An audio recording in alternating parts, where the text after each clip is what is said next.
如何正確教導子女剪指甲？各位家長，有冇發現你小朋友嘅指甲生得好快，好容易好污糟，但係呢，成日幫佢哋剪都唔係辦法。今日我哋嚟學下點樣教小朋友安全咁樣自己動手剪指甲啦。工具準備，請準備一把適合小朋友手掌大細嘅兒童安全指甲鉗同埋磨甲刀。正所謂工欲善其事，必先利其器。呢把指甲鉗比成人用嘅更加安全，更加好用力。學習階段，首先揾一個光線充足嘅地方。啱啱開始學習嘅時候，唔好強迫小朋友一次剪完10隻手指。我哋可以從道具手指開始練習。第一步，教小朋友正確握住指甲鉗先，大拇指壓住槓桿，其餘手指穩住下方。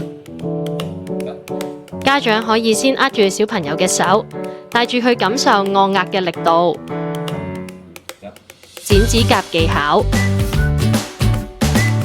家長要記住教小朋友唔好貼住指甲肉邊剪，要留返少少白邊，大概1mm。另外，我哋剪指甲嘅口訣係先中間再兩邊。指甲形狀建議剪成方圓形，唔好剪得太圓啦。最後檢查之後，指甲邊緣可能會有利角，咁你可以教小朋友用磨甲刀輕輕咁樣將邊緣磨滑，咁樣就唔會找到自己或者其他人啦。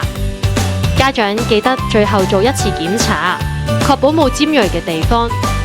最後唔好唔記得叫你嘅小朋友清理桌面嘅指甲碎同埋洗手。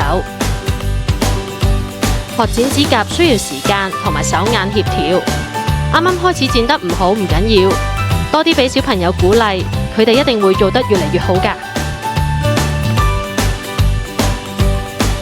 如果練習嘅時候，發覺小朋友喺掌握剪指甲上需要更加多嘅練習，可以用一啲舊花佬剪出手掌形狀，俾佢哋愛嚟練習。